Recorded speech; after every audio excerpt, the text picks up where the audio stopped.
Shiva Trilogy. The Immortals of Meluha.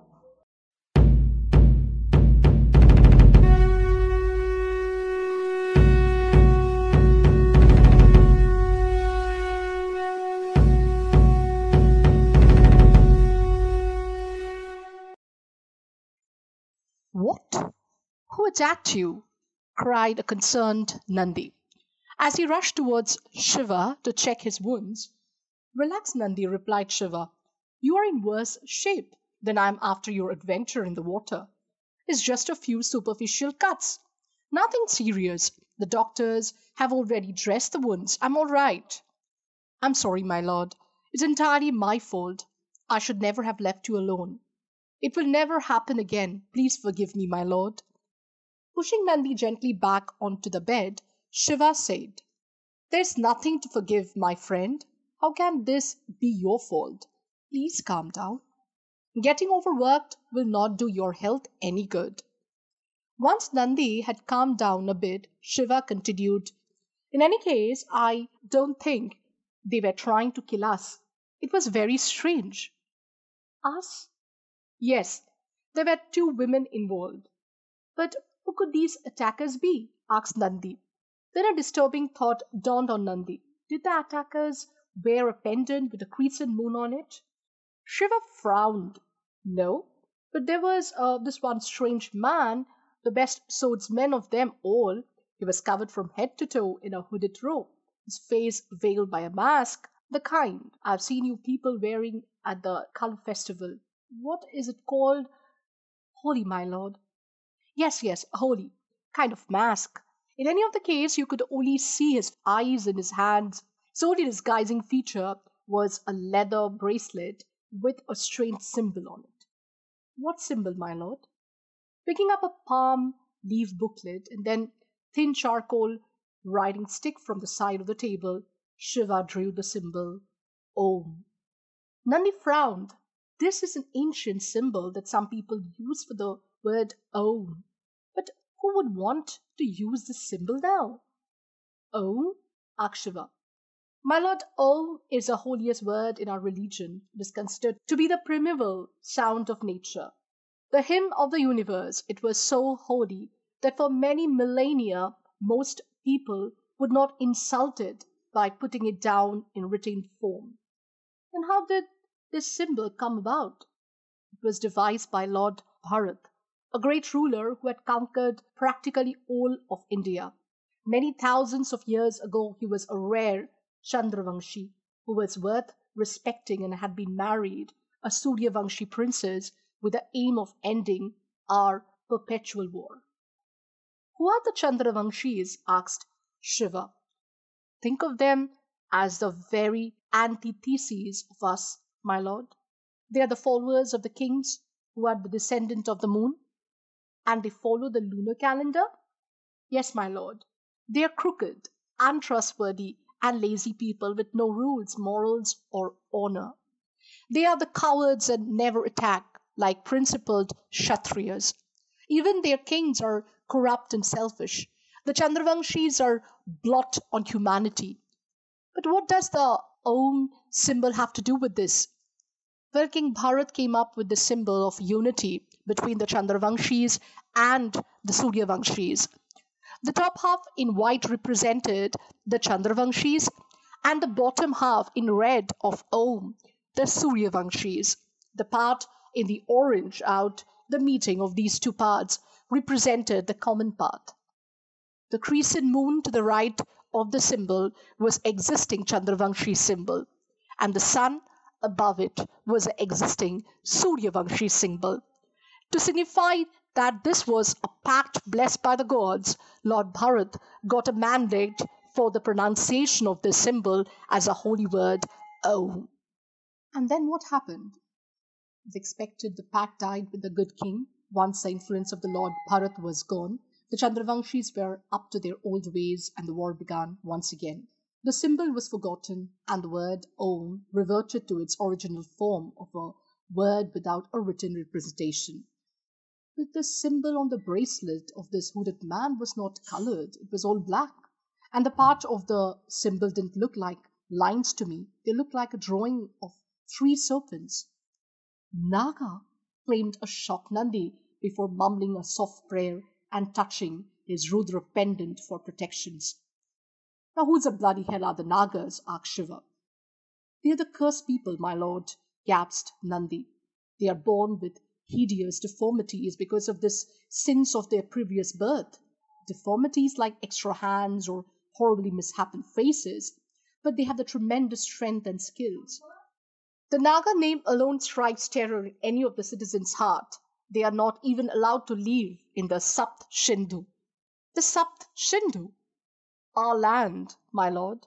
The land of the seven rivers. The land of the Indus, Saraswati, Yamuna, Ganga, Sarayu, Brahmaputra, and Narmada.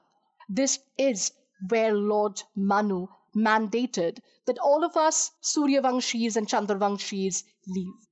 Shiva nodded as Nandi continued. The city of the Nagas exists to the south of the Narmada, beyond the borders of our lands. In fact, it is a bad luck to even speak of them, my lord. But why would a Naga attack me, or any Meluhan for that matter? Cursing under his breath, Nandi said, Because of the Chandravanshis. What levels have these two faced people sunk to, using the demon Nagas in their attack, in their hatred for us? They don't even realize how many sins they are inviting on their own souls. Shiva frowned. During the attack, it hadn't appeared that the Naga was being used by the small platoons of soldiers. In fact, it looked to him like the Naga was a leader. It took another week for them to reach Devagiri. The capital city of the Meluhans stood on the west bank of Saraswati, which emerged at the confluence of the Satluj and Yamuna rivers. But sadly, the Saraswati flow was severely reduced compared to her once mighty size. But even in her abbreviated state, she was still massive and awe-inspiring. Unlike many of the tempestuous rivers of the Punjab, the Saraswati was achingly calm. The river seemed to sense that her days were coming to an end. Yet, she did not fight aggressively to thrust her way through and survive. Instead, she unselfishly gave her all to those who came to seek her treasures. The soaring Devagiri, though, was in complete contrast to the mellow Saraswati. Like all Meluhan cities, Devagiri too was built on the giant platform, an effective protection against the floods and the sturdy defense against the enemies. However, where Devagiri was different from the other Meluhan cities was in its sheer size. The city sprawled over three giant platforms, each of them spreading over 150 hectares, significantly larger than the other cities.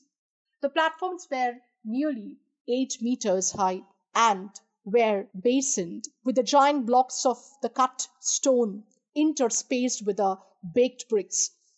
Two of the platforms named Tamra and Rajat, literally bronze and silver, were for the common man, whereas the platform named Swarna or gold was a royal citadel. The platforms were connected to each other by tall bridges made of stones and baked bricks, which rose above the floodplains below. Along the periphery of each of the enormous platforms were towering city walls with giant spikes facing outward. There were turrets at regular intervals along the city walls from where approaching enemies could be repelled. This spectacle was beyond anything that Shiva had ever seen. In his mind, the construction of a city like this must truly be man's greatest achievements. Shiva's entourage rode up to the drawbridge across the field of the spikes to the Tamra platform. The drawbridge had been reinforced with the metal bars at the bottom and have rotten baked bricks laid out on the top of so that the horses in the chariots would not sleep. There was something about the bricks he had seen across the empire that had intrigued Shiva. Turning to Nandi, he asked, Are these bricks made as per some standard process? Yes, my lord, replied a surprised Nandi. All the bricks in Meluha are made as per specifications and guidelines given by the chief architect of the empire. But how did you guess? They were all exactly the same dimensions. Nandi beamed in pride of his empire's efficiency and his lord's power of observations. The platform rose at the end of the drawbridge, with a road spiraling up to the summit at one of the gent turn, facilitating the passage of the horses and chariots. In addition, there was a broad flight of stairs leading straight up the incline for the pedestrians. The city walls and the platform extended steeply onto the sides around the slope, making it a valley of the dead for any of the enemy foolish enough to attack the platform from the area. The city gates were made of metal that Shiva had never seen before. Nandi clarified that they were made of iron, a new metal that had just been discovered. It was the strongest of all the metals, but very expensive. The ore required to make it was not easily available. At the platform entry on the top of the city gates was etched the symbol of the Suryavamshis, a bright red circular sun with its rays blazing out in all directions. Below it was a motto that believed at Satya, Dharma, and Man, truth, duty, and honor. Seeing just this, much of the city had left Shiva awestruck. However, the sight that he witnessed at the top of the platform within the city gate was truly breathtaking, both in its efficiency and simplicity. The city was divided into a grid of square blocks by the paved streets. There were footpaths on the side for the pedestrians, lanes marked onto the street for traffic in different directions, and of course, there were covered drains running through the center. All the buildings were constructed a standard two-storied block height of the building if required. Nandi clarified to Shiva that the structures of the building differed internally depending on the specific requirements. All windows and the doors were built strictly on the side walls of the building, never facing the main road. The blank walls that faced the main roads bore striking black line drawings depicting the different legends of the Suryavamshis, while the background was painted in the sober color grays, light blue, light green, or white. The most common background color, though, appeared to be blue. In the Meluhan mind, blue was the holiest colors of them. It was the color of the sky. It was just above green, the color of the earth in the color spectrum. Meluhans who liked to see some of the greater designs in every act of the nature, though it was marvelous that the sky was above the green in the color spectrum, just as the sky was above the earth. The most recurring illustrations on the walls were about the great emperor Lord Ram, his victories over his enemies, his subjugations of the wicked Chandravanshis, incidents that proved his statesmanship and wisdom, had been lovingly recreated. Lord Ram was deeply revered, and many of the Meluhans worshipped like a god. They referred to him as Vishnu, an ancient title for the greatest of the gods, meaning protector of the world and propagator of the good. As Shiva learned from Nandi, the city was divided into many districts consisting of 4 to 8 blocks. Each district had its own market, commercials and residential areas, temples and entertainment centers. Manufacturing or any other polluting activity was conducted in separate quarters away from the district. The efficiency and smoothness with which Devagiri functioned belied the fact that it was the most populous city in the entire empire. The last census, just 2 years back, had pegged the population of the city at the 200,000. Nandi led Shiva had the 3 soldiers to one of the city's numerous guest houses, built for many tourists that frequented Devagiri for both business and leisure. Tying up their horses in the designated area outside the guest house, the party walked into the register themselves and checked into their rooms. The guest house had a style similar to the many that Shiva had been throughout their journey. There was a central courtyard with a building built around it. The rooms were comfortably furnished and spacious. "My lords, it's almost time for the dinner," said Nandi. "I will speak with the housekeeper and have some food arranged. We should eat early and get enough sleep, since our appointment with the emperor has been fixed at the beginning of the second prahar tomorrow." "Sounds like a good idea. And also, if it is all right with you, shall I dismiss the soldiers and send them back to the Srinagar?" "That also sounds like a good idea," said her smiling Shiva. Why, Nandi, you are almost like a fount of brilliant ideas. Nandi laughed along with Shiva, always happy to be the cause of the smile on his lord's face. I'll just be back, my lord. Shiva lay down on his bed and was quickly lost in his thoughts that really mattered to him. I'll finish the meeting with the emperor as soon as humanly possible, give him whatever the bloody hell he wants, and then scour the city for Sati. Shiva had considered asking Nandi about the whereabouts of Sati, but had eventually decided against it. He was painfully aware that he had made a less than spectacular impression on her at their first meeting. If she hadn't made it easy for him to find her, it only meant that she wasn't terribly stirred by him. He didn't want to compound the issue by speaking casually about her to others.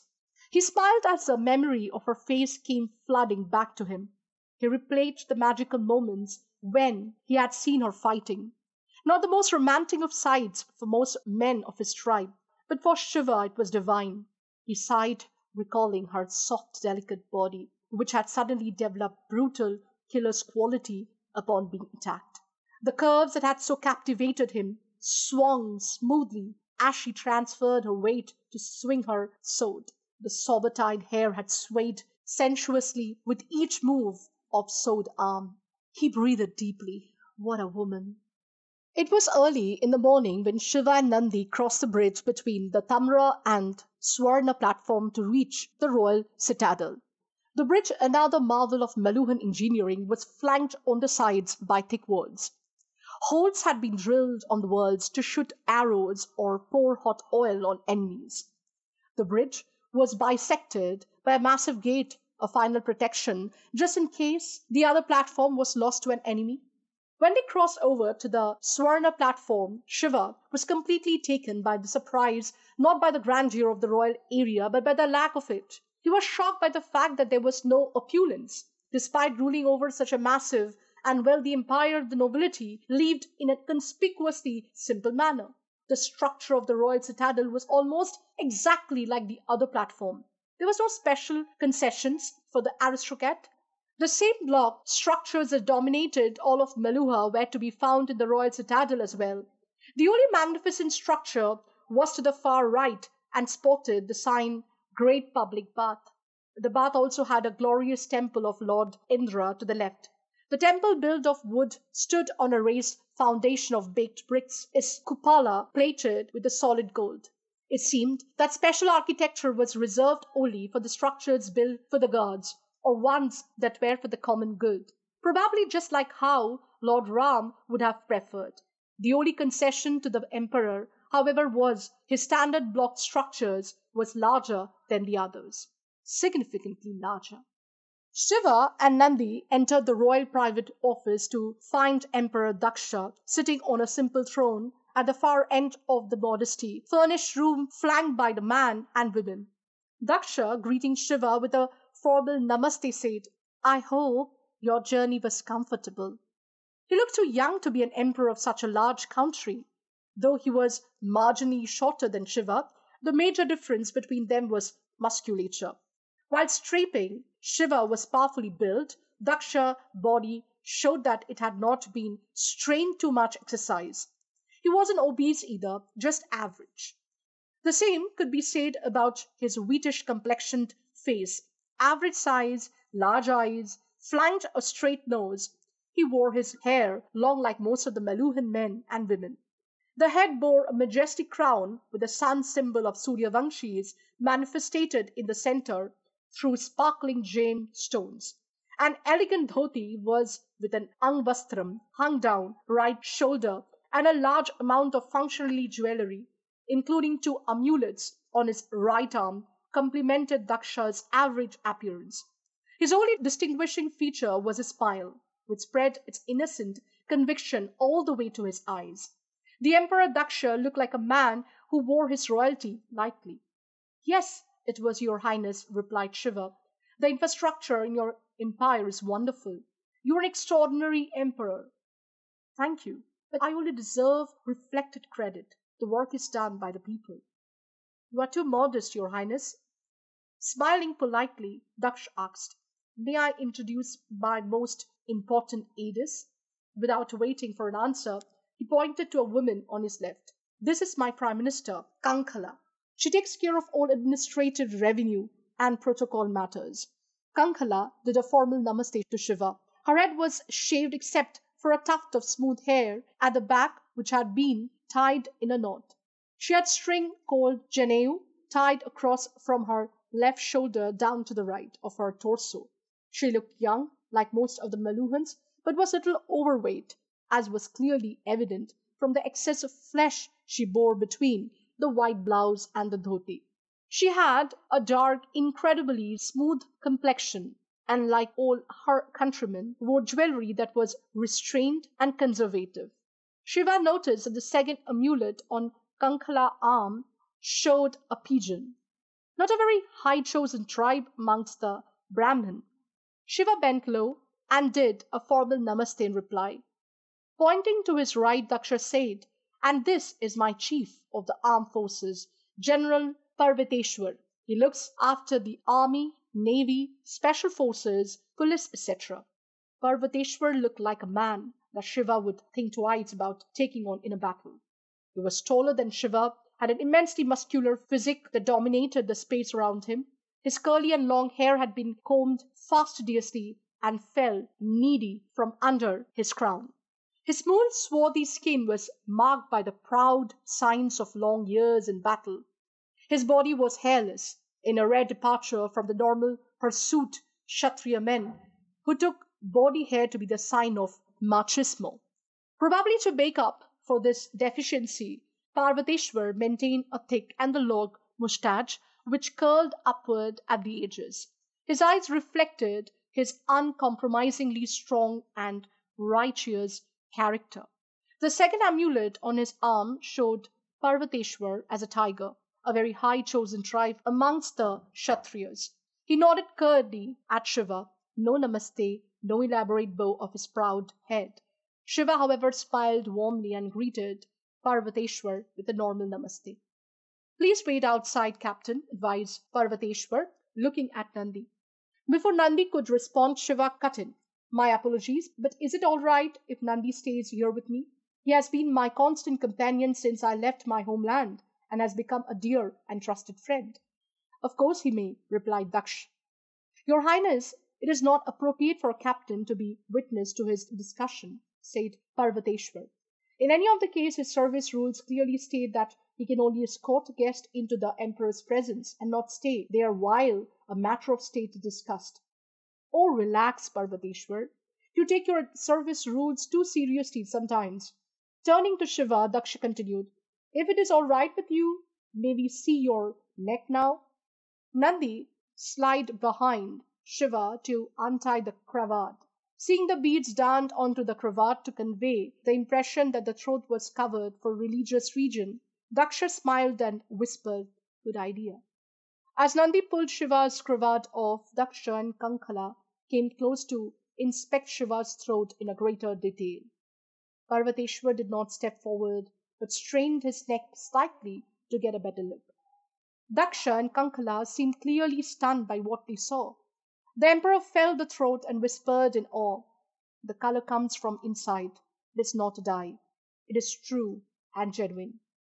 Daksh and Kankhala glanced at each other, tears glistening in their astounded eyes. Kankhala folded her hands into a namaste and began mumbling a chant under her breath. Daksha looked up at Shiva's face, trying desperately to suppress the ecstasy that coursed through his insides. With a controlled smile, the Immortals of Meluha said, "I hope we have not done anything to cause you in discomfort since your arrival in Meluha." Despite Daksha's controlled reaction, Shiva could guess that both the emperor and his prime ministers were taken aback by his blue throat. Just how important is this bloody blue throat for the Meluhans? None at all, your highness, replied Shiva, as he tied the cravat back around his neck. In fact, my tribemen have been delighted by the hospitality that we have received here. I'm glad for that, smiled Daksh, bowing his head politely. You may want to rest a little bit and we could talk in more detail tomorrow. Would you like to shift your residence to the royal citadel? It is rumored that the quarters here are a little more comfortable. That is very kind offer, your highness. Daksh turned Nandi and asked, Captain, what did you say your name was? My name is Nandi, your highness. You two are welcome to stay here. Make sure that you take good care of our honored guest. Kankala, please make all the arrangement. Yes, your highness. Kankala called in one of her addies, who escorted Shiva and Nandi out of the royal office. As Shiva exited the room, Daksha went down on his haunches with great ceremony and touched his head to the ground on which Shiva had just stood. He muffled a prayer, solidified, and stood up again to look at Kankala with tears in his eyes. Kankala's eyes, however, betrayed impatience and touch of anger. I didn't understand, your highness, glared Kankala. The blue mark was genuine. Why did you not tell him? What did you expect me to do? Cried a surprised Daksha.